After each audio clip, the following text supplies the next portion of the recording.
오늘도 복되고 거룩한 주일을 맞아 아버지 앞에 나와 찬양하며 말씀드리고 기도할 수 있는 은혜를 베풀어 주시니 감사를 드립니다. 지난 한 주간도 우리의 삶 가운데 함께 하신 주님, 평안으로 인도하여 주시었고 코로나19 바이러스로부터 가정과 직장과 교회를 지켜주신 주님 감사를 드립니다.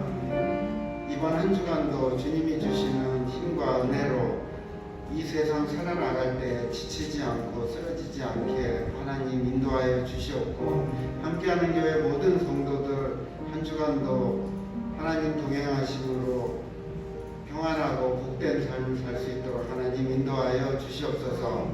아직까지 발걸음을 옮기지 못한 성도들 하나님 아버지 이 자리를 기억하게 하여 주시옵고, 늘 주일을 교회에서 예배드리며 아버지께 기도하며 시작할 수 있는 모든 성도들이 될 수 있도록 하나님 은혜를 베풀어 주시옵소서. 우리 주 예수 그리스도 이름으로 감사하며 기도드리옵나이다. 아멘. 찬송가 197장입니다. 함께 찬양하시겠습니다.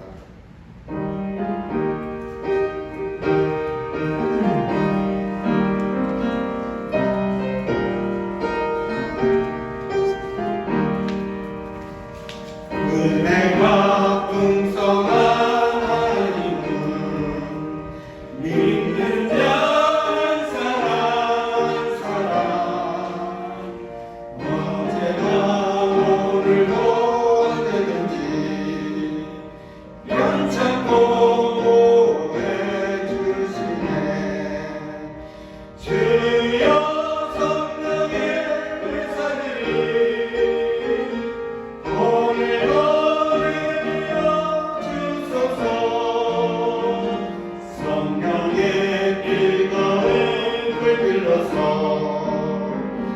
오늘도 주님께 하소서. 함께 박수치시면서 성령의 향해 부름하니 성령의 불길로 태우사 성령의 하소서 부르소서. 깨끗게 하여 주옵소서.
씻음 받기를 원하네 내 죄를 씻으신 주님 찬송합시다 찬송합시다 찬송합시다 내 죄를 씻으신 주님 찬송합시다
근죄인 복받아 살기를 얻었네. 한없이 넓고 기는 게 내필로 주소서. 내가 주께로 지금 가오니 십자가의 보혈로 날 씻어 주소서. 그 피가 맘속에 근증 얻습니다. 내 기도 소리 들으사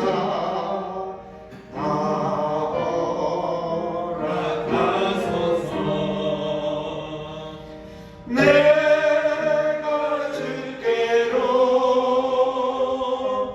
지금 가오니 십자가의 보혈로 날 씻어 주소서. 4절 근죄인 복받아 살기를 얻었네. 한없이 넓고 기는 내 내필로 주소서. 내가 주께로 지금 가오니 십자가의 보혈로 날 씻어 주소서. 그 피가 맘속에 근증 얻습니다. 내 기도 소리 들으사 허락하소서. 내가 주께로 지금 가오니 십자가의 보혈로 날 씻어 주소서. 아멘.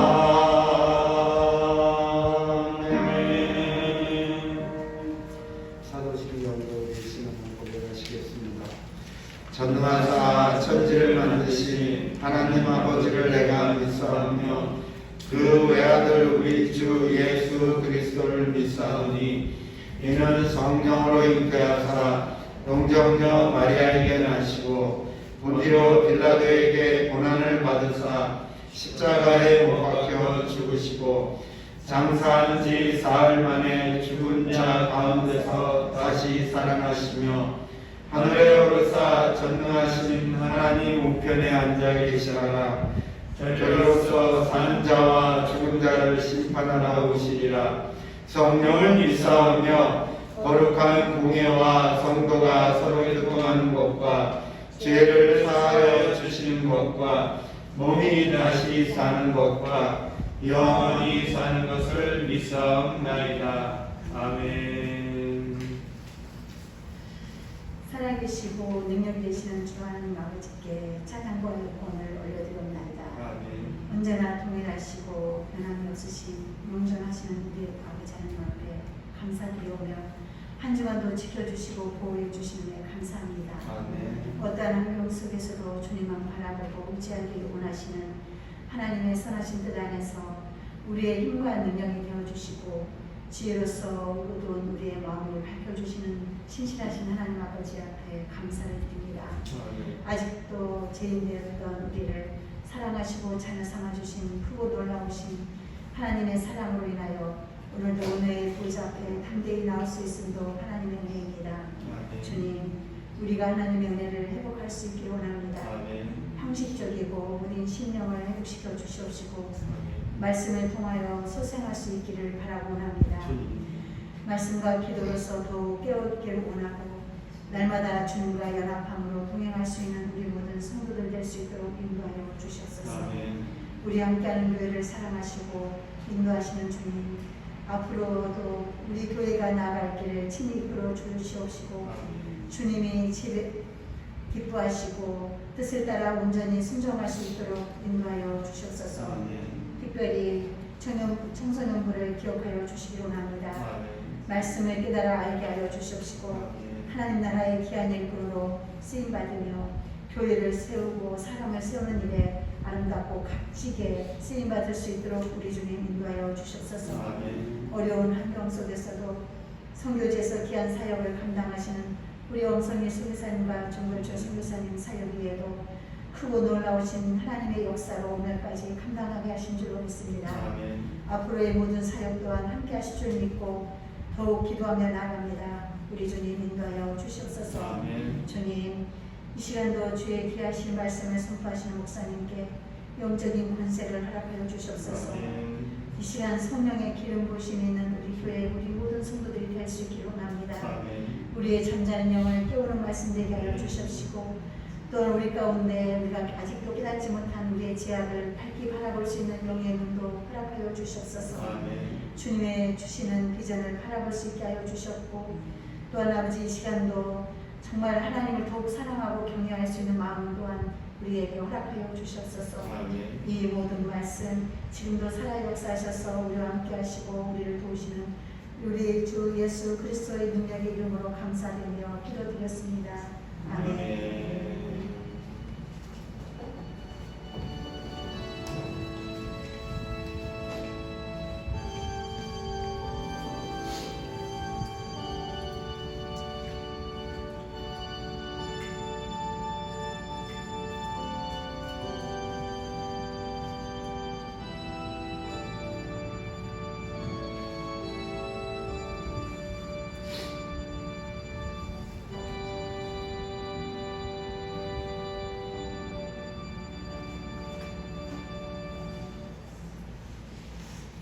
교회 소식 주보 뒷면 함께 보시겠습니다.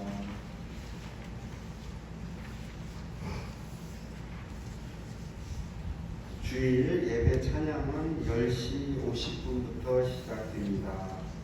미리 참석하시고 함께 찬양하시면 좋겠습니다. 교회에서 포도를 준비했습니다.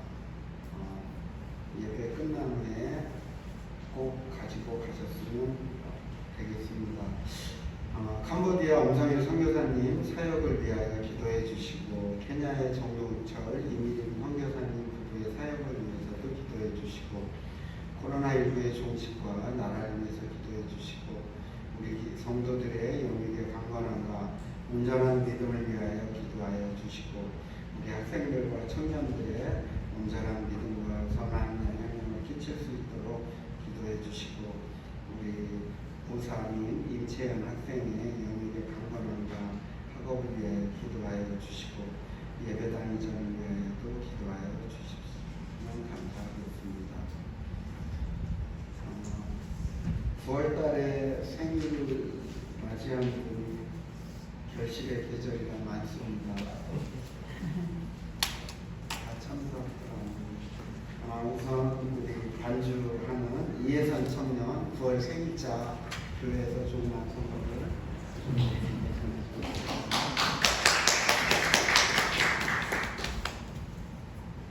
그 다음에 임명수 집사님이 9월 생일이고 이따가 최조천 집사님 가셔서 전해 주십시오. 그리고 이희주 청년 또 이성주 청년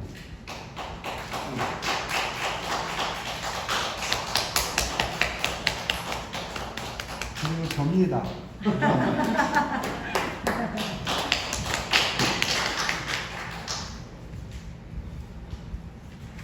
성경 요한복음 4장 19절부터 26절까지 함께 합독하시는 목사님 설교 말씀을 주시겠습니다. 요한복음 4장 19절부터 26절까지입니다. 요한복음 4장 19절에서 26절까지입니다. 함께 합독하시겠습니다. 여자가 이르되 주여 내가 보니 선지자로서이다. 우리 조상들은 이 산에서 예배하였는데 당신들의 말은 예배할 곳이 예루살렘에 있다 하더이다. 예수께서 이르시되 여자여 내 말을 믿으라. 이 산에서도 말고 예루살렘에서도 말고 너희가 아버지께 예배할 때가 이르리라. 너희는 알지 못하는 것을 예배하고 우리는 아는 것을 예배하느니 이는 구원이 유대인에게서 나니라. 아버지께 참되게 예배하는 자들은 영과 진리로 예배할 때가 오나니 곧 이때라. 아버지께서는 자기에게 이렇게 예배하는 자들을 찾으시느니라. 하나님은 영이시니 예배하는 자가 영과 진리로 예배할지니라. 여자가 이르되 메시아 곧 그리스도라 하는 이가 오실 줄을 내가 아노니 그가 오시면 모든 것을 우리에게 알려주시리라. 예수께서 이르시되 내게 말하는 내가 그라 하시느니라. 아멘.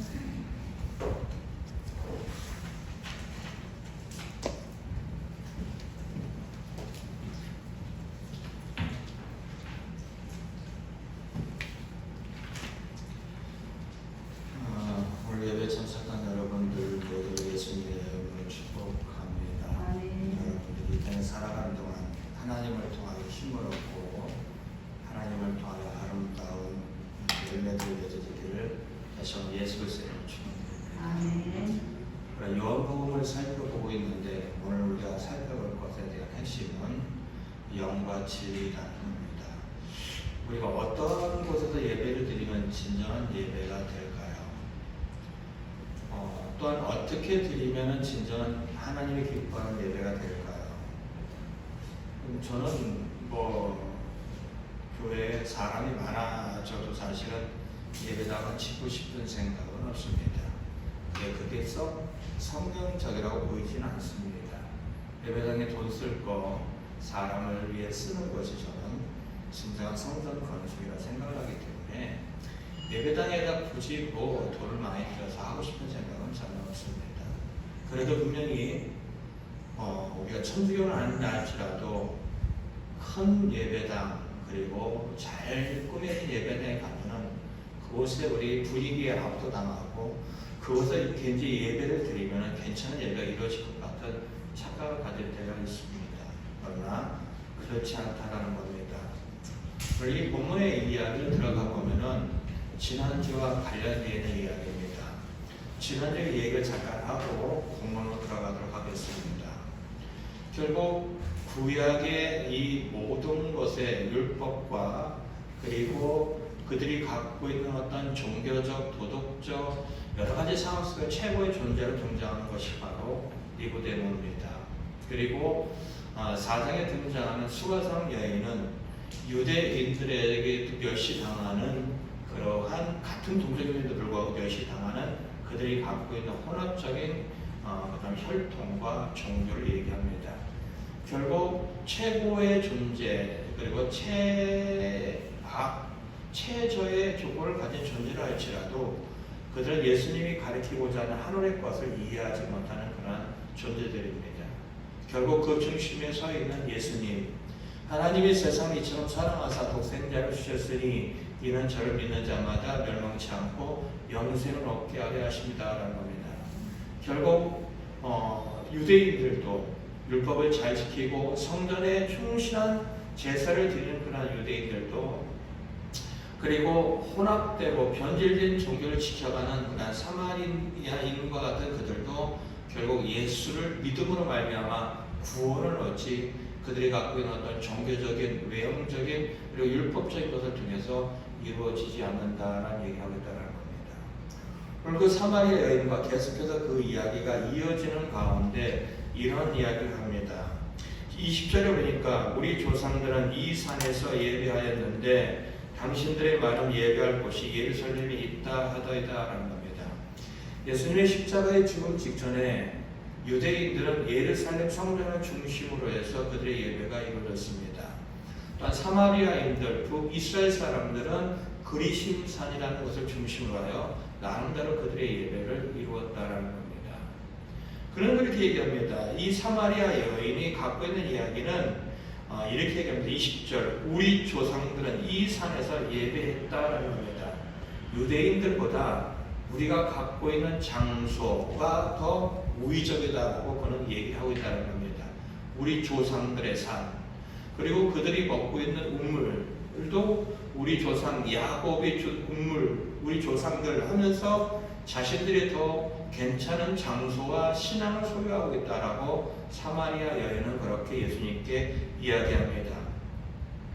다시 말한다면 예수님 이전에 그들은 성전 중심 아니면 그들이 갖고 있는 어떠한 장소 중심의 예배를 드렸다는 겁니다. 그러나 그러한 예배가 결국 그들에게 주어지는 것들은 무엇이냐라고 했을 때 요한복음 14장 13절에 가면 이렇게 합니다. 이 물을 마시는 자마다 다시 목마르다라는 이야기입니다. 단순히 우리가 물을 마셔도 목마르다는 이야기도 나타내고 있지만 그 이야기를 뛰어넘어서 성전 중심의 예배, 율법 중심의 이걸 통해서는 진정한 구원과 진정한 목마름을 해결할 수 없다라는 표현이 그렇게 등장하고 있다는 겁니다. 그러나 한 번 더 보겠습니다. 그들이 그렇게 예배 중심을 하고 있지만은 21절에 보면은 예수께서 말씀하십니다. 여자여 내 말을 믿으라. 이 산에서도 말고 예루살렘에도 말고 너희가 아버지께 예배할 때가 이르니 라는 겁니다. 다시 말하면은 장소는 중요하지 않다라는 겁니다. 지금까지 너희들이 어떤 장소에 대한 이야기를 하고 있지만은 그것은 중요한 것이 아니라는 겁니다. 다시 말한다면은 의리의리한 정말로 수없이 많은 물질을 투자해서 잘 지어놓은 예배당에서 드리는 예배나 그리고 허름한 그런 판자촌 아니면 광야에서 드리는 그리고 우리의 믿음의 선배들이 드렸던 지하 동굴에서 드렸던 장소의 예배 그렇게 중요하지 않다는 겁니다. 그리고 더 나아가서 많은 사람이 모여지는 곳에서의 예배, 작은 한 사람 두 사람이 모여서의 예배 그렇게 중요하지 않다는 겁니다. 은연 중에 그렇습니다. 제 친구 목사님이 그러한 것을 당했습니다. 개척교회 목사들은 게으른 줄 알고 있는 대형교회 집사님의 얘기입니다. 기도 안 하니까 부흥이 안 되고 그리고 노력 안 하니까 부흥이 안 되는 것처럼 얘기합니다. 근데요, 개척교회 현실은 정말로 기가 막힙니다. 기도회도 안 되고요, 전도회도 안 되고요, 안 되는 것이 정말로 많습니다. 안 되는 것들이 정말 많습니다. 하나님이 도와주시면 안 되는 거예요. 그런 사정을 모르는 분들이 대형 교회에 있는 모두는 아니지만은 작은 교회 목사들은 게으르다. 기도하지 않고 전도하지 않고 말씀 연구하지 않아서 라고 얘기합니다. 그들의 시각은 분명히 잘못됐습니다. 또한 반대로 작은 교회 목회자들이 큰 교회에 대해서 얘기하는 것들도 잘못됐고요. 그리고 큰 교회를 부러워하는 것들도 그렇게 썩 좋아 보이지 않다는 겁니다. 중요한 거는 누구와 예배를 드리냐, 어떠한 곳에서 예배를 드리냐, 그거 아니라는 겁니다. 이것도 이 산도 저 산도 아니라는 겁니다.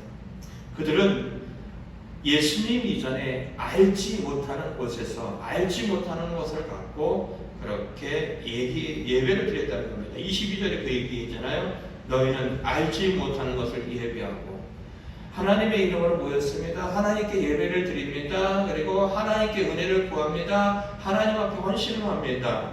분명히 예수님 이전에 하나님 중심이었지만은 예수님의 결론을 얘기합니다. 너희들은 알지 못하는 것을 예배한다는 겁니다. 그들이 알고 있다고 하는 것이 온전히 아는 것이 아니다라고 얘기합니다. 그러면서 예수님이 또 옆에 이렇게 합니다. 우리는 이라는 이야기는 유대인들입니다.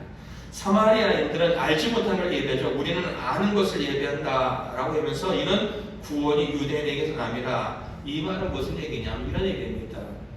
지금 유대인들과 사마리아인, 예루살렘 중심의 성전 중심의 예배와 그리심산 중심의 예배를 갖고 비교하는데, 사마리아 이 여인은 자신들이 더 나은 곳에서 예배를 드리고 있다라고 얘기하는데, 예수님은 이렇게 합니다. 아니다.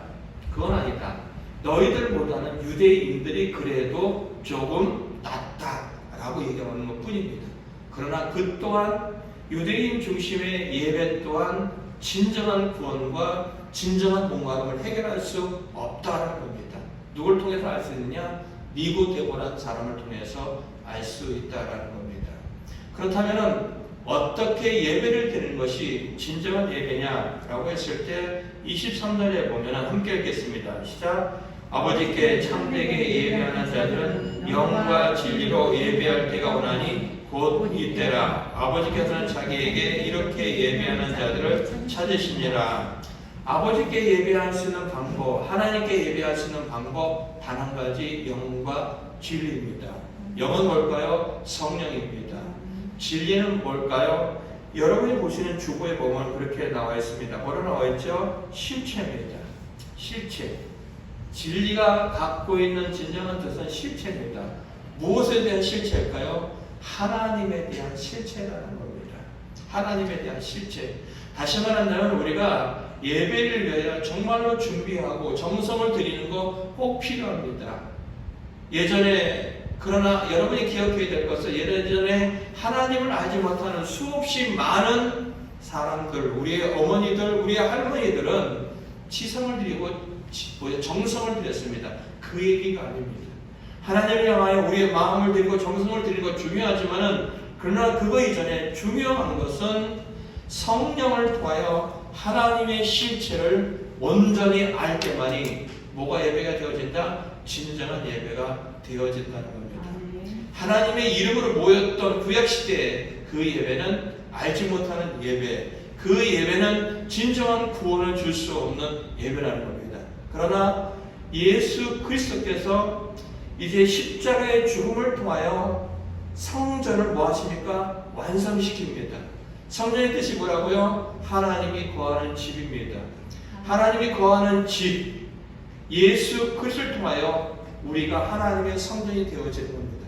하나님을 믿는 사람 한 사람이 바로 성전입니다. 고린도전서 3장 16절, 너희가 하나님의 성전인 것과 하는 겁니다. 예수님을 믿는 모든 우리들이 바로 성전입니다. 어떻게 그게 가능해지냐? 예수 그리스도의 십자가의 죽음을 통하여 가능하다는 겁니다. 결국 하나님이 우리 안에 거하시는데, 그 거하심의 역할을 해주시는 것이 바로 예수 그리스도의 십자가의 죽음과 성령의 이끄심이라는 겁니다. 결국 우리가 하나님 앞에 예배할 때 가장 중요한 요소, 우리를 통하여 십자가에 죽으신 예수 그리스도를 통하여 우리가 구원을 받고 성령을 이끌림을 통하여 진정한 실체가 되시는 하나님 앞에 나아갈 때만이 진정한 예배가 이루어진다는 겁니다. 많은 사람이 모였느냐, 좋은 장소가 되었느냐, 이게 아닙니다. 많은 사람이 예배를 드리고 많은 사람이 기도를 하고 있지만 하나님이 없는 곳이 있을 수가 있다는 것을 우리는 기억할 수 있어야 된다는 겁니다. 그러기에 우리가 알아야 될 것은 이 하나님의 실체를 오늘 본문은 이렇게 얘기합니다. 뭐라고 얘기할까요? 24절 읽겠습니다. 시작. 하나님은 영이시니 예배하는 자가 영과 진리로 예배할지다. 하나님의 정확한 실체에 대한 명확한 어떻게 해요? 해석, 하나님은 영이라는 겁니다. 근데요, 예수님을 믿지 않는 모든 사람들은 어떨까요? 영이 죽어있는 사람입니다. 정확한 표현은 영은 죽지 않습니다. 믿지는 않는 사람도 그 영혼은 죽지 않습니다. 영혼이 죽었다라고 한다면은 어떻게 해요? 이 땅의 모든 삶을 마감하는 순간 심판과 구원은 이루어지지 않습니다. 우리의 영혼은 죽지 않습니다. 다만 하나님에 대해서 그 관계를 알지 못하고 잠들었다, 무감각하다는 표현이 더 정확할 것이라는 겁니다. 에베소서 2장 1절 한번 바꾸겠습니다. 에베소서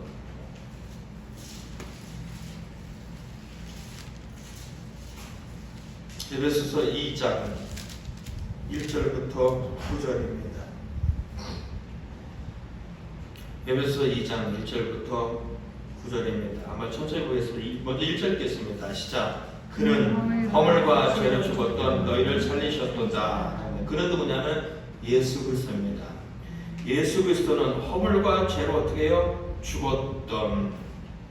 우리는 죽지 않았습니다. 근데 성경은 표현합니다. 너희들은 죽었다는 겁니다. 뭐가 죽었다는 것이죠? 육체가 죽었다는 얘기가 아닙니다. 우리의 영이 죽었다는 얘기입니다. 죽었던 우리의 영혼을 살리셨다는 겁니다. 누가요? 예수 그리스도가. 그러나 우리가 육체적으로가 아닌 영적으로 죽었을 때 우리의 삶은 어땠을까요? 2절 읽겠습니다. 시작. 그때 너희는 그 가운데서 행하여 이 세상 풍조를 따르고 공중의 권세 잡은 자를 따랐으니 곧 지금 불순종의 아들들 가운데서 역사하는 영이라 라고 합니다. 죽은 영혼을 소유한 자들, 아까도 했던 것처럼 죽지 않았습니다. 하나님 앞에 무감각한 자들, 영원히 잠든 자들, 이 얘기입니다.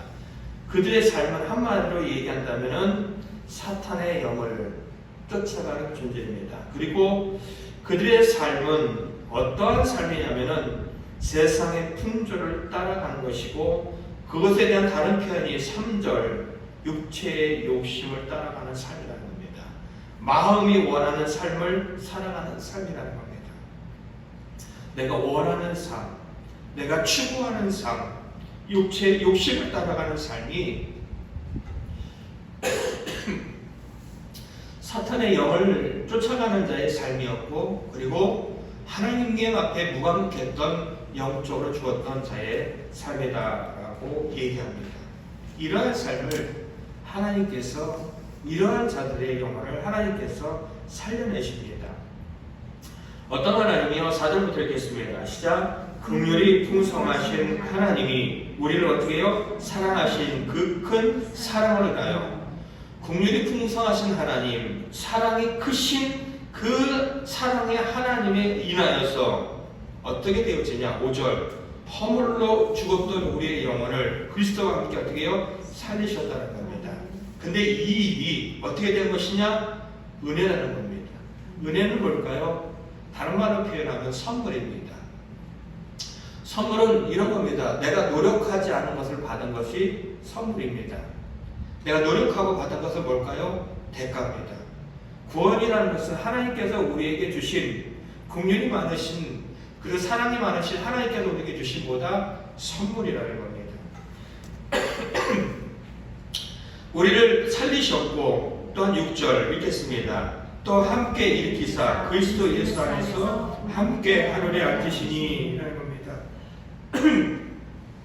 하나님의 영광 받는 자리에, 예수 그리스도의 영광 받는 자리에 우리를 또한 그 자리에 앉혀주셨다는 겁니다.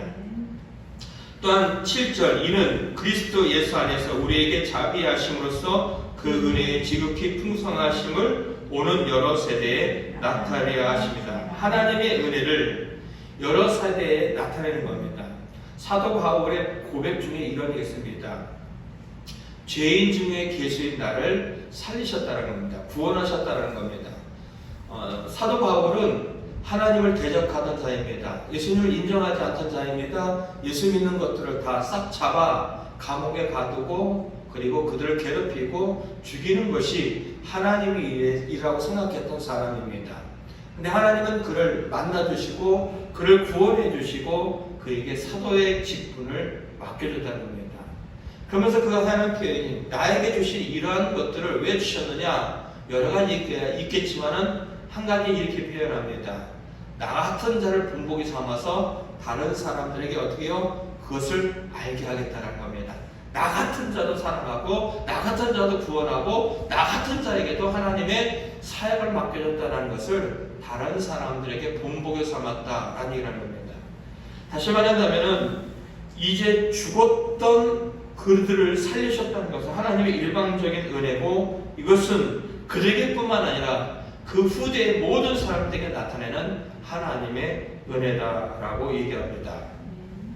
8절 9절 읽겠습니다. 시작. 너희는 그 은혜로 인하여 믿음으로 말미암아 구원을 받았으니 이것은 너에게 난 것이 아니요 하나님의 선물이라. 행위에서 난 것이 아니니 이는 누구든지 자랑하지 못하게 하려 함이라라는 겁니다. 내가 믿으면 구원받을까요? 맞는 말인데 맞지 않는 말입니다. 내가 믿기 전에 뭐가 주어지냐면 하나님의 은혜입니다. 죽었던 자는 다시 말한다면 이렇게 보시면 되겠습니다. 나무가지가 죽어 있습니다. 나무가지가 죽어 있는데 그 나무가지가 싹을 틔울 수 있도록 물을 주면은 자랄 수 있을까요?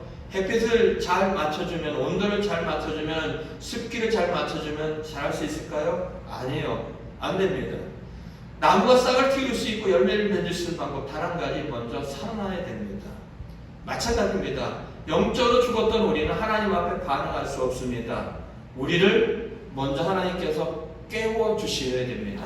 그래야 우리가 그 예수님을 믿을 수 있다는 겁니다. 그래서 8절은 얘기합니다. 먼저 은혜가 나오고 그 다음에 믿음이 나옵니다.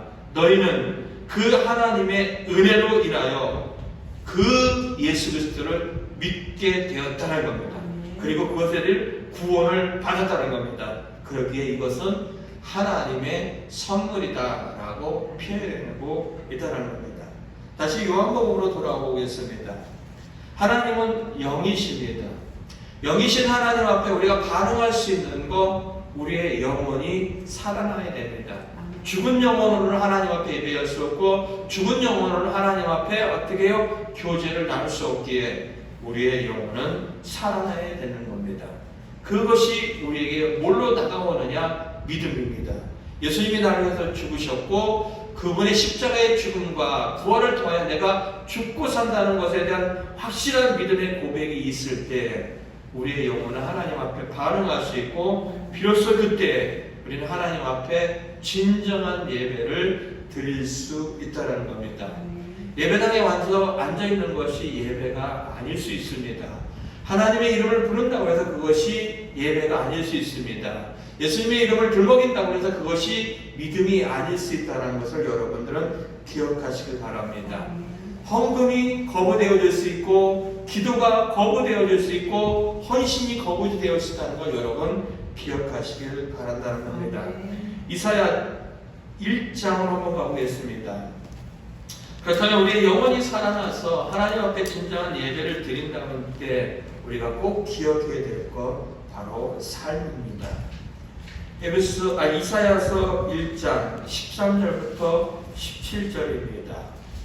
이사야서 1장 13절부터 17절까지 함께 읽겠습니다. 시작. 너희가 가진 여길 봐요. 월삭과 안식일과 너희 우리는 것도 그러하니 성애와 올러 악을 행하는 것을 내가 견디지 못하겠노라. 내 마음이 너희 월삭과 정한 절기를 싫어하나니 그것이 너에게 무거운 짐이라. 내가 지게 공개하였느니라. 너희가 손을 펼 때 내가 내 눈을 너희에게 가리고 너희가 많이 기도할지라도 내가 듣지 아니하리니 이는 너희의 손이 피가 가득함이라. 너희는 스스로 씻으며 스스로 깨끗하게 하여 내 목전에서 너희 악한 행실을 버리며 악행을 그치고 선행을 배우며 정의를 구하며 학대받는 자를 도와주며 고아를 위하여 신원하며 과부를 위하여 변호하느라 하셨느니라. 13절에 보면은 헛된 재물, 다시 말한다면 우리에게 하나님 앞에 수없이 많은 재물을 가져온다 할지라도, 헌금을 한다 할지라도 하나님 뭐라고 하냐면 가져오지 말라는 겁니다. 야, 헌금하지 마. 너희들 헌금하지 말라는 겁니다. 그리고 하나님 앞에 어떠한 중심도 없으면서 드려지는 모든 재물들 가져오지 말라는 겁니다. 그리고 너희들 모여서 요즘 말로 하면은 월사가 한 달에 한 번씩 첫날 모여서 하나님께 예배를 드립니다. 안식일, 대회, 새벽 예배를 드리고 수요 예배를 드리고 금요 예배를 드리고 주일 예배 드리는 거 그거 하지 마 라고 하나님은 거부하고 있습니다. 헌금도 하지 말라고 그러고요, 예배도 드리지 말라고 얘기합니다. 왜 거부하느냐? 이유는 단 한 가지입니다. 너희들이 헌금하고 예배를 드리면서 뭘 하고 있느냐? 그러하니 성회와 아울러 악을 행하는 것을 내가 견디지 못하겠다는 겁니다. 하나님의 이름으로 모여서 하나님께 예배를 드리고 하나님의 은혜를 구하는 삶을, 아니 그런 모임을 가지면서 그들이 악을 행하는 삶을 살고 있다는 겁니다. 하나님은 그것을 견뎌내지 못했다는 겁니다. 그래서 거부하는 겁니다. 하지 말아라. 하지 말아라는 겁니다. 하나님은 악을 행하는 삶을 살면서 그러한 예배를 드린 자들의 삶을 4절, 14절입니다. 내 마음이 너희의 월삭과 정한 살기를 어떻게 해요? 싫어한다. 나는 너희들에게 그러한 요구와 그런 행위가 내게는 무거운 짐이다.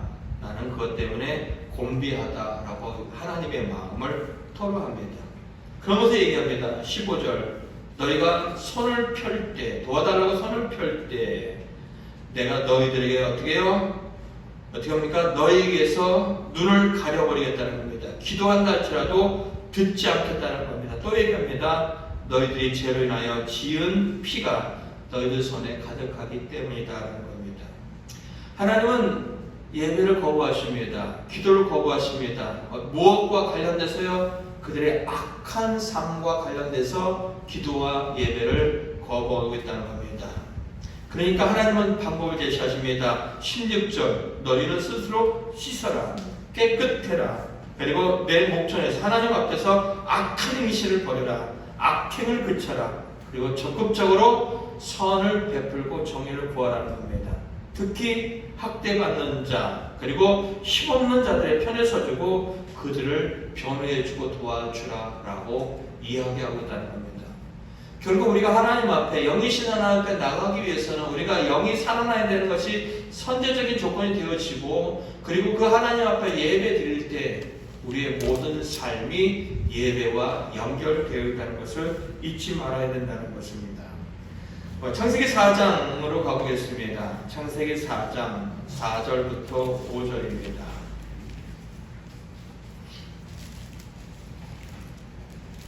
창세기 4장 4절 5절 읽겠습니다. 시작. 아벨은 자기도 양의 첫 새끼와 그 기름으로 드렸더니 여호와께서 아벨과 그의 제물은 받으셨으나 가인과 그의 제물은 받지 아니하신지라 가인이 몹시 분하여 안색이 변하니 라는 겁니다.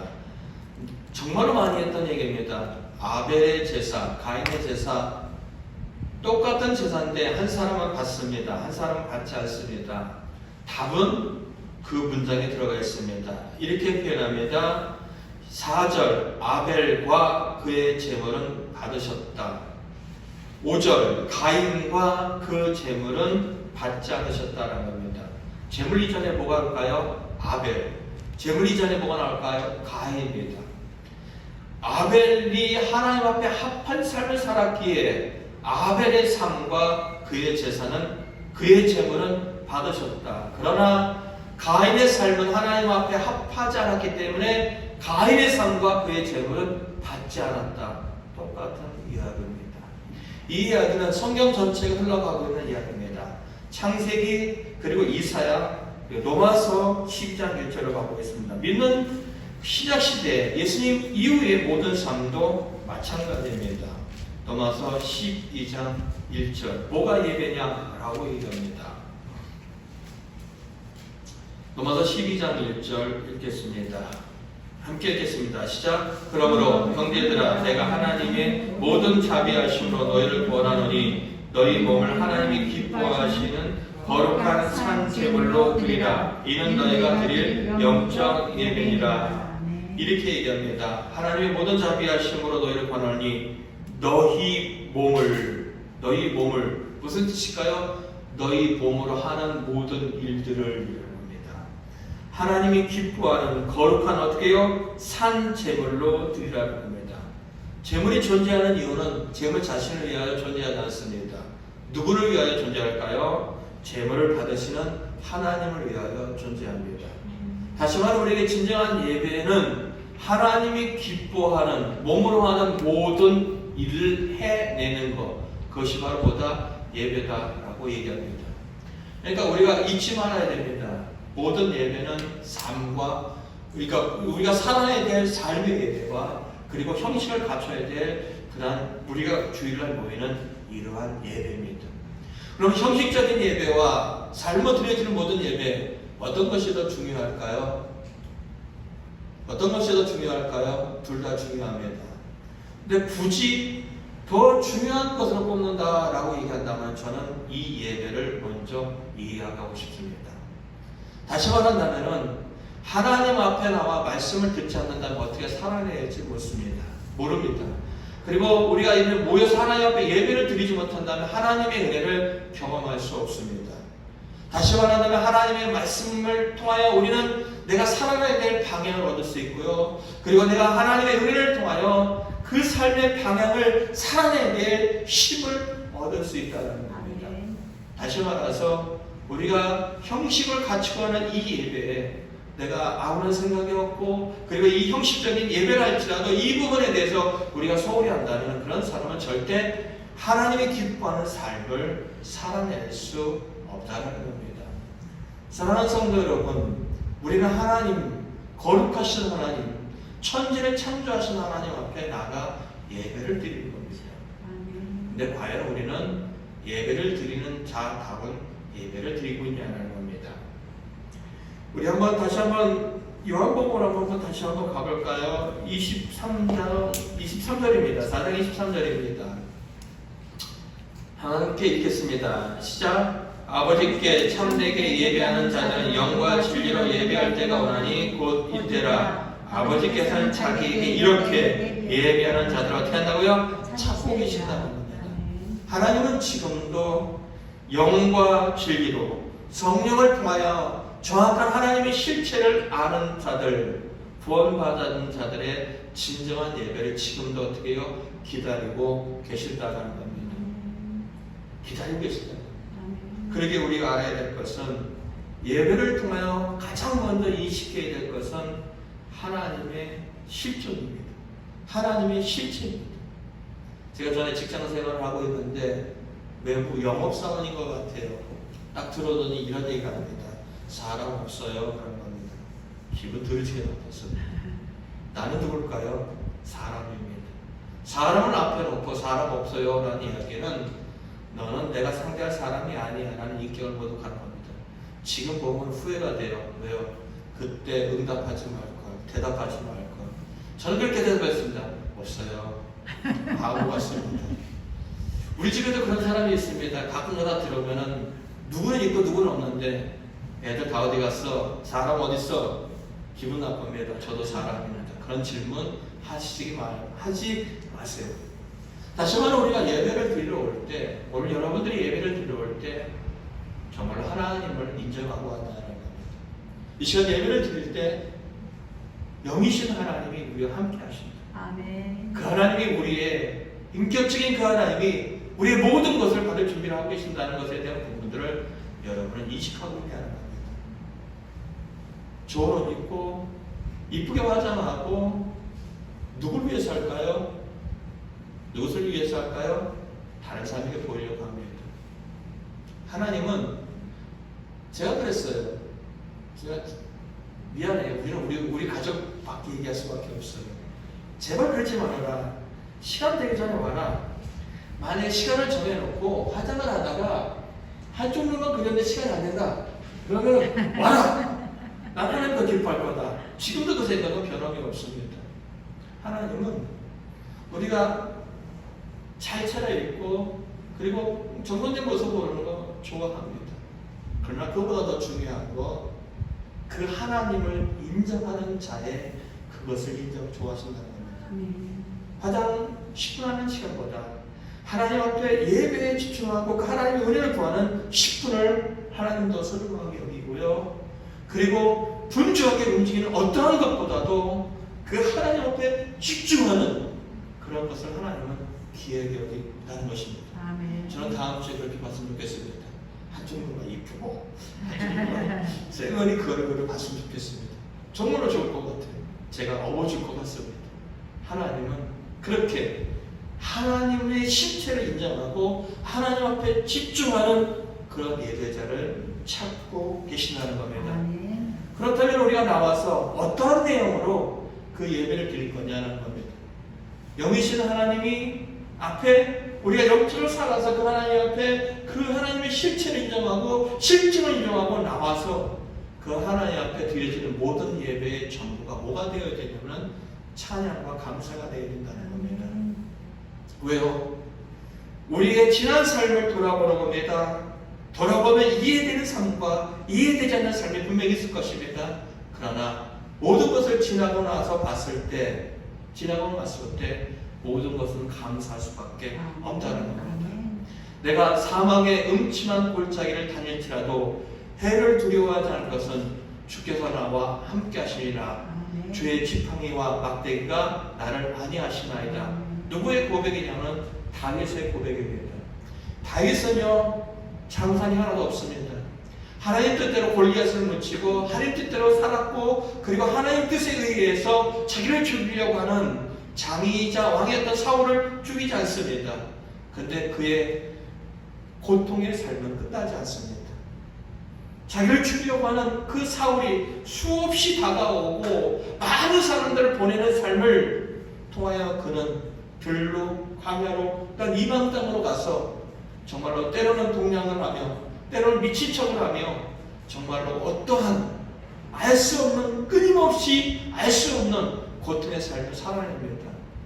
그 자리에서 봤을 때 분명 다윗의 삶은 고통의 삶이었고, 다윗의 삶은 답이 없는 삶이었고, 다윗의 삶은 희망이 없는 삶이었습니다. 그런데요, 그 인생을 다 살아났을 때 하는 고백, 내가 사망의 음침한 골짜기를 다닐지라도, 매일매일이 사망의 음침한 골짜기라는 현실을 알지라도 지나와서 보니까 하나님 나를 지키셨다라는 겁니다. 사무엘을 하다도 봐도 이렇게 얘기합니다. 사무엘아 7장에 가봐도 내가 너와 항상 함께 했다라고 하나님은 다윗에게 말씀하고 있다라는 겁니다. 무슨 얘기냐? 하나님이 예수님을 이 땅에 보내셨습니다. 우리를 구원하셨습니다. 그 근거가 뭘까요? 그 시작이 뭘까요? 하나님 우리를 사랑한다는 겁니다. 내가 죄인이고 원수인데 그 하나님이 나를 사랑한다는 겁니다. 그 하나님이 나를 사랑하셔서 죄에서 구원하시고 자녀 삼으셨습니다. 그 후에 하나님은 우리를 포기하지 않는다는 겁니다. 그런데 우리를 하나님이 사랑하고 있고, 능력의 하나님이, 그리고 전지의 하나님이 우리를 알고 계시는데 우리의 현실은 고통과 고난이 끝나지 않는 경우가 많다는 겁니다. 근데 중요한 것은 그 하나님의 뜻, 그 하나님의 섭리를 우리는 다 알 수 없지만은 지나고 나서 본다면은 그의 모든 것들은 감사로 이루어질 수밖에 없다는 겁니다. 그런 것을 예배로 갖고 나가는 겁니다. 하나님, 나의 현실은 이해하지 못하지만은 나의 이 비참한 현실을 바꾸실 하나님을 바라보며 감사합니다. 그 하나님을 찬양합니다. 그 하나님께 소망을 두고 기도합니다라는 것이 예배의 전부가 되어야 된다. 결국 우리의 인생을 통하여 하나님의 실체를 인정하고, 하나님을 찬양하고, 하나님을 감사하고, 하나님을 높이는 것, 그게 예배의 전부라는 것입니다. 사랑하는 성도 여러분, 예배를 통하여 은혜 받았다라는 표현을 할 때가 있습니다. 어떤 것이요? 어떤 이는 예배를 통하여 육신이 치료되고, 어떤 이는 예배를 통하여 마음이 치유되고, 어떤 이는 예배를 통하여 삶이 치유되는 경우도 있습니다. 그러나 어떤 이는요, 예배가 곤욕스럽습니다. 어떤 이는요, 예배가 너무 힘듭니다. 어떤 이는요, 예배가 짜증이 납니다. 있을 수 있어요. 분명히 다르게 될 수 있어요. 그러나 우리가 어떻게 예배자를 찾지는 하나님 앞에 어떻게 나가느냐에 따라서 우리는 힘들고 어려운 예배가 은혜가 넘치고 정말로 찬양과 감사가 넘친 예배가 되어질 수 있다는 겁니다. 그것은 우리의 몫입니다. 하나님이 아무리 은혜를 우리에게 쏟아부어 준다 할지라도 우리가 들 수 있는 영적 귀가 열려있지 않다면 들리지 않습니다. 그것을 담을 수 있는 마음의 준비가 되어 있지 않다면 우리는 그것이 담기지 않는다는 겁니다. 그래서 요한계시록 앞에 부분에 가보면 7교회를 향하여 말씀을 전하고 끝날 때마다 성령이 하시는 말씀을 귀 있는 자들을 들을지어다라고 얘기하고 있다는 겁니다. 그 귀는 누가 준비해야 될까요? 우리가 준비해야 하는 겁니다. 볼지어다 문 밖에서 들으니 누구든지 내 음성을 듣고 문을 열면 내가 그에게로 들어가 그와 더불어 먹고 마시는 겁니다. 믿지 않는 자들 향하여 하는 이야기가 아닙니다. 믿음을 가진 교회라고 지칭하는 자들 향하여 얘기합니다. 예수님이 그들의 마음에 박혀 있다는 겁니다. 문을 두드리고 계십니다. 열라라는 겁니다. 열라라는 겁니다. 오늘 여러분들은 정말로 위대한 차이, 정말로 놀라운 차이 있습니다. 그런데 우리의 삶이 왜 그렇게 힘이 없고 예배가 재미가 없고 우리의 모든 것들이 힘이 없느냐? 실제 하나님, 영적인 하나님과의 온전한 교제가 이루어지지 않기 때문이라는 겁니다. 예배가, 우리에게 보여지는 형식적인 예배가 회복되어진다면, 내가 그 하나님을 인정하고 나온다면 우리의 삶은 달라질 수 있다는 겁니다. 고통 자리 속에서도 소망을 가질 수 있고, 좌절할 수밖에 없는 자리 속에서도 하나님을 바라볼 수 있으며, 하나님을 찬양할 수 있으며, 그 하나님의 임재를 경험할 수 있다는 겁니다. 오늘 지금 이 시간도, 그리고 여러분의 인생을 통하여서도 하나님은 진정한 예배를 드리는 자들을 찾고 계십니다. 저와 여러분들이 그 주인공이 되기를 바랍니다.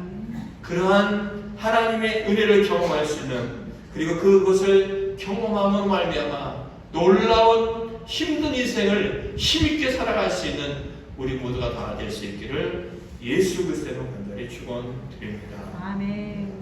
이 시간 찬양할 겁니다. 찬양하라 내 영혼아, 단순히 가사만 하지 않았으면 좋겠습니다.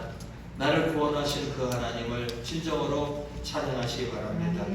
그리고 내 인생의 모든 것을 기필코 감사로 바꾸실 그 하나님께 감사의 찬양을 드리기 바랍니다. 그리고 그 하나님을 바라보며 기뻐하시기 바랍니다. 마지막 과정은 성축하라는 겁니다. 다시 말하면 성축하라는 얘기입니다. 하나님을 축복하라는 얘기입니다. 축복이라는 말은 복을 빈다는 겁니다. 우리는 하나님 앞에 복을 빌 수 있는 존재가 아닙니다. 그 말의 뜻은 이런 겁니다. 우리가 최선의 것으로 하나님을 찬양하고 하나님을 위한다는 마음이 들어가 있는 것, 바로 성축하라는 겁니다.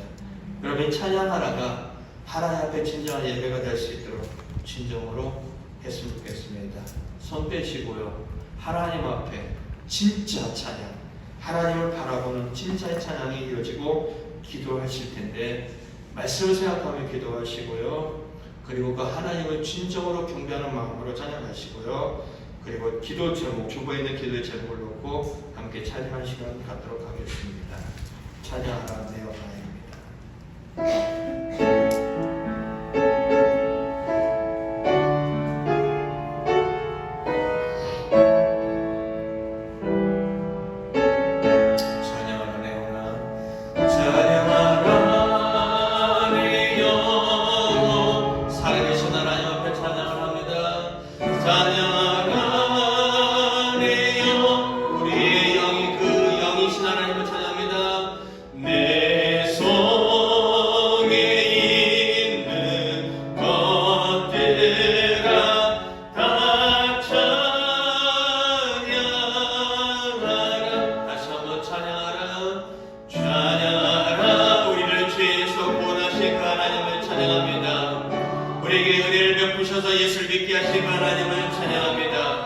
주고할 수밖에 없는 우리 영혼을 구원하신 그 하나님을 찬양합니다. 내 속에 있는 것들아 다 찬양하라.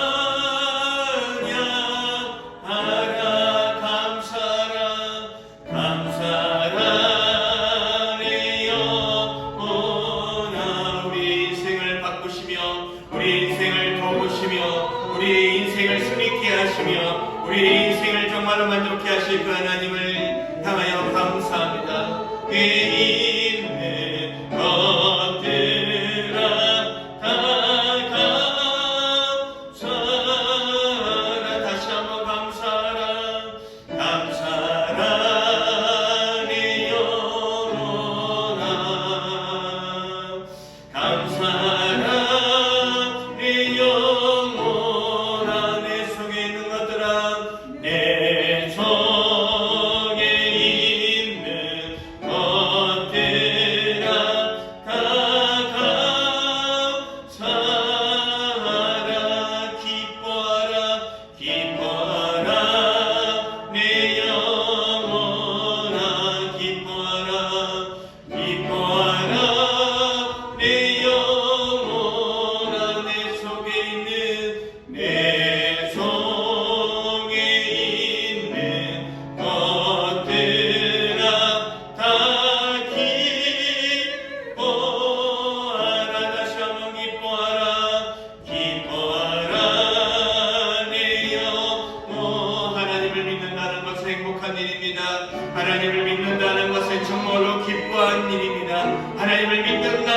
우리에게 주시는 하나님의 평안과 소망이 가득한 일입니다. 그 하나님께 우리에게 주실 그 기쁨을 바라보시 바랍니다. 다 기뻐 우리의 모든 것을 통하여 하나님을 송축합니다. 송축하라 내 영혼아, 송축하라 내 영혼아, 내 송축하라.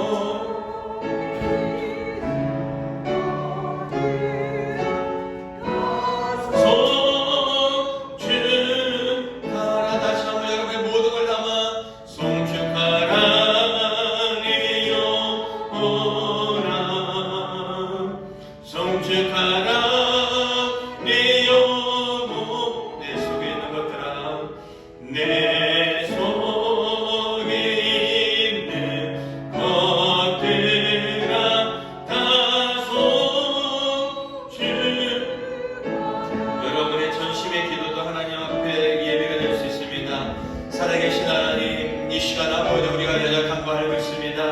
하나님 아버지 우리가 부족한 거 알고 있습니다. 그럼에도 불구하고 그 하나님 앞에 우리의 연약한 영혼이, 우리 아버지의 미흡한 영혼이 그 하나님을 바라보며 그 실제이신 하나님 앞에 예수 그리스도의 힘입어 의지하고 보좌 앞에 나아갑니다.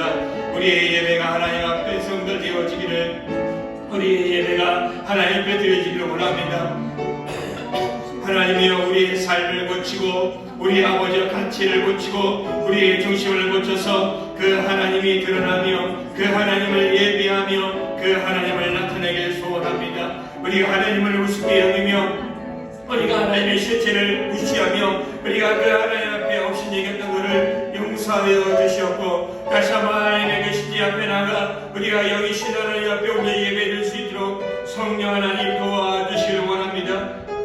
내 아버지 하나님, 우리가 그 하나님을 온전히 경험하고 교제하며 그 하나님 앞에 온전한 예배가 될 수 있도록 성령 하나님 주장하여 주옵소서. 이곳에 있는 한 사람 한 사람이 깨어나야지만이, 이곳에 있는 한 사람 한 사람이 이제 아버지 살아나야만이, 이곳에 있는 한 사람 한 사람이 그 하나님 앞에 온전히 아버지를 교제할 때만이 우리에게 진정한 예배가 되는 것입니다. 아버지여 우리의 예배가 살아나기를 원합니다. 우리 아버지 앞에 살아나기를 원합니다. 우리의 예배 모든 것들이 살아나기를 원합니다. 성령 하나님 도와주셨소서. 성령 하나님 도와주셨소서. 우리가 성령의 힘을 위하고는 그 하나님 앞에 온전한 예배를 드릴 수 없습니다. 실제이신 그 하나님 앞에 온전한 예배를 드릴 수 없었나오니 하나님 하나님 도와주시기 원할 뿐이옵나이다.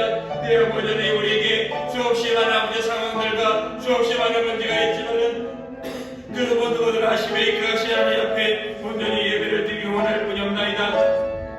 캄보디아를 아시며 기억하신 하나님, 또 아버지 케냐를 아시며 기억하신 하나님, 그들이 모든 산을 사역 위에 하나님의 아버지 기름부음의 사역의 역사가 있기를 원할 뿐이옵나이다. 그들이 아버지 이적을 하는 것 같고 인간의 힘을 하는 것 같지만 하나님의 도우심을 통하여 하나님의 은혜를 통하여 그들이 아버지 지금까지 끌어왔으며 또 아버지 그것을 줄 믿습니다. 그들이 그의 하나님을 통하여 영원히 살아가며 그들이 하나님을 통하여 그들의 아버지 육신의 힘을 얻으며 그들의 일을 통하여 하나님을 바라볼 수 모든 일이 할 수 있도록 도와주시기를 원할 뿐이옵나이다. 하나님이여 그들의 모든 인간의 건강을 지가 여시고 지치지 않게 여시며 그 사역을 능히 감당할 수 있도록 힘과 능력을 통하여 주시기 원할 뿐이옵나이다.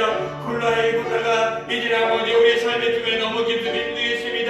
우리에게 거대 아버지 두려워하지 않으며 그들에게 아버지 이런 책임과 은혜가 있어지기 원할 뿐이옵나이다. 콜라의 생명의 아버지 저 감독 위에서 은혜를 구하는 자의 손을 붙잡아 주시며 그들에게 아버지 힘을 더하여 주셨고 이제 아버지 그들에게 다시 한번 살려서 가정으로 돌아갈 수 있도록 그들 아버지 살려주시기 원할 뿐이옵나이다. 그들 아버지 치유하여 주시기 원할 뿐이옵나이다. 우리에게 주님 도와주셨소서. 또 아버지 이렇게 저들에게 힘을 더하셔서 그 힘을 끝까지 감당할 수 있도록 우리의 은혜와 다시 되어주기 원할 뿐이옵나이다. 성도들 모두가 아버지가 어렵고 힘든 시대에 그들의 영혼이 하나님 앞에 위로를 받고 힘을 얻게 하여 주시며 그들의 믿음을 지킬 수 있도록 도와주셨고 그들의 세상에 온다면서도 강건한 믿음을 갖고 살아갈 수 있도록 강력한 믿음의 은혜를 다시 되어주시기 원할 뿐이옵나이다. 우리 학생들이 살아나게 하옵소서. 우리 청년들이 살아나게 하옵소서. 그들이 주 안에서 답을 찾게 하시고 주 안에서 길을 걷게 하시며 주님의 도움을 통하여 이 땅에 선한 일을 미칠 수는 우리 모두가 될 수 있도록 도와주시기 원할 뿐이옵나이다. 우리 아버지 죄인을 붙잡아 주옵소서.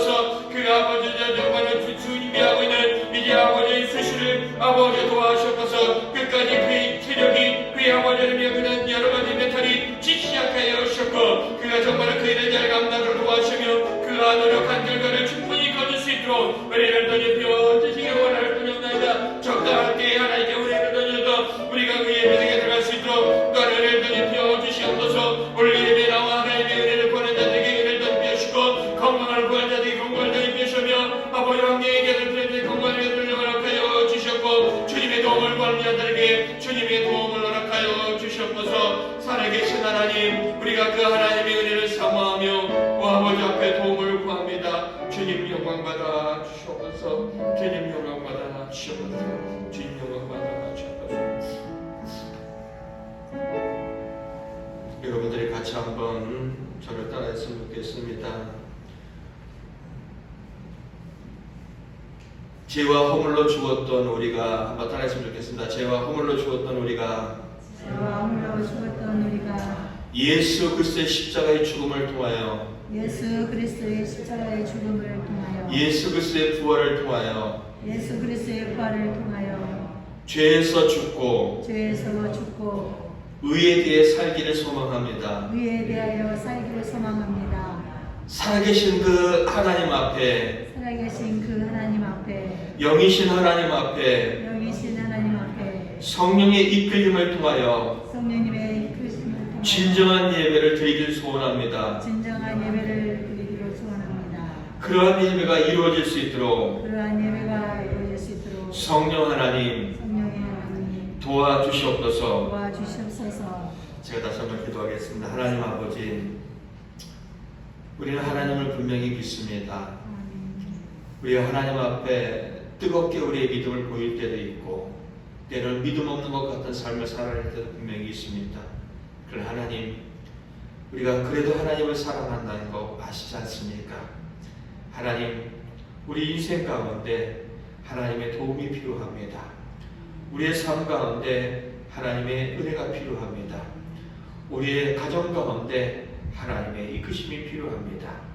도와주셔서 영이신 그 하나님 앞에 우리가 반응할 수 있는 깨어있는 영의 삶을 살 수 있도록 도와주시옵고 우리가 그 성령 하나님 앞에 민감할 수 있도록 우리의 영혼이 민감할 수 있도록 도와주시옵소서. 이 시간 하나님 앞에 은혜를 구합니다. 연약한 육체의 은혜를 구하는 자들에게 그 연약한 육체를 하나님께서 치료하여 주시옵소서. 영적으로 아버지 앞에 은혜를 구하는 자들에게 정말로 마르지 않는 영혼의 생수를 부어 주시옵소서.